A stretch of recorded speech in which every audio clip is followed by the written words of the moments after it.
আজকে বাজার থেকে আইড় মাছ নিয়ে এসেছে আর মাছগুলো একদম টাটকা ফ্রেশ। আর এই মাছগুলোকে আজকে রান্না করব। তা আজকে সকাল থেকে বারবার কারেন্টটা শুধু নিচ্ছে দিচ্ছে এরকম করছে, আর এর ভেতরেই আমি রান্না করছি। এই যে দেখেন, রান্নাঘরে গিয়ে রান্না শুরু করলাম। মাছগুলোকে হলুদ গুঁড়া, লবণ আর মরিচ গুঁড়া দিয়ে ভালো করে মাখিয়ে এই যে তেলের ভিতরে ভেজে নিচ্ছি। যে মাছটা এক পাশ ভাজা হলে মাছগুলোকে উল্টে পাল্টে ভেজে নিচ্ছি, কারণ আইড় মাছটা কিন্তু একটু নরম মাছ, এটাকে একটু উল্টিয়ে পাল্টিয়ে ভালো করে ভেজে নিলে মাছটা কিন্তু ভেঙে যাবে না, মাছটা খেতে অনেক ভালো লাগবে। তাই ইতিমধ্যে কিন্তু মাছগুলোকে নাড়িয়ে চেড়িয়ে একটু উল্টে পাল্টে দিচ্ছি।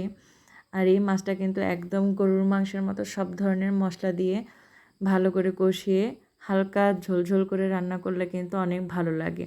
একদম শুধু গা মাখা ঝোল থাকবে, বেশি ঝোলও না, সেটা কিন্তু অনেক মজার।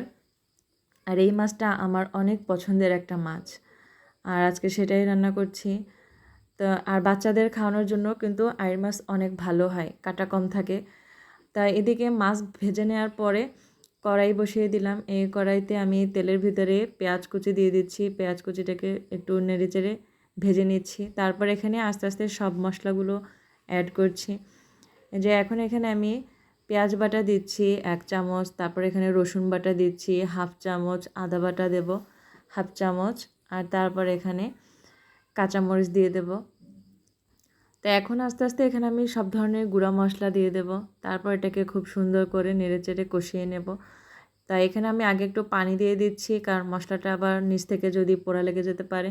তো এখানে মরিচ গুঁড়া দিয়ে দিচ্ছি, ঝালটা যে যেভাবে খান সেইভাবে দিয়ে দেবেন। আর এখানে আমি হলুদ গুঁড়া দিয়ে দিচ্ছি, হলুদ গুঁড়া, জিরা গুঁড়া, ধনিয়া গুঁড়া আস্তে আস্তে সব কিছুই দিয়ে দেবো। তো এই যে দিয়ে দিচ্ছি সব ধরনের মশলা। এখানে দিলে এই মাছটা খেতে একদম অনেক বেশি ভালো লাগে। তো এই যে হলুদ গুঁড়া, লবণ, মরিচ গুঁড়া সব কিছু দিয়ে দিচ্ছি। আর এই মশলাটাকে কিন্তু খুব সুন্দর করে কষাতে হবে। তেলের ভিতরে যত সুন্দরভাবে মশলাটাকে কষানো যাবে তত কিন্তু খেতে অনেক বেশি ভালো লাগবে।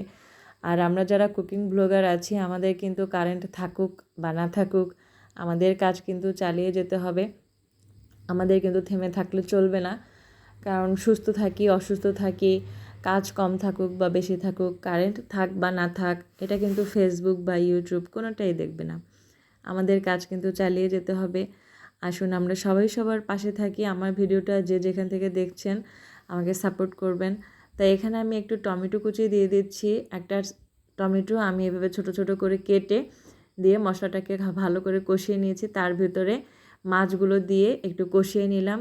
তার ভিতরে এখন মাছটা যখন ভালোভাবে কষানো হয়ে গেছে, এখন এখানে আমি রান্নার জন্য পানি দিয়ে দিচ্ছি। তো অপেক্ষা করব রান্না শেষ হওয়া পর্যন্ত। তো এ পর্যায়ে কিন্তু একদম রান্না শেষ। আর এ পর্যায়ে আমি ভাজা গরম মশলার গুঁড়া দিয়ে দিচ্ছি। দেখলেই কিন্তু আপনারা বুঝতে পারছেন এটা খেতে কতটা টেস্টি হবে। সবাই অনেক ভালো থাকবেন। আল্লাহ হাফেজ।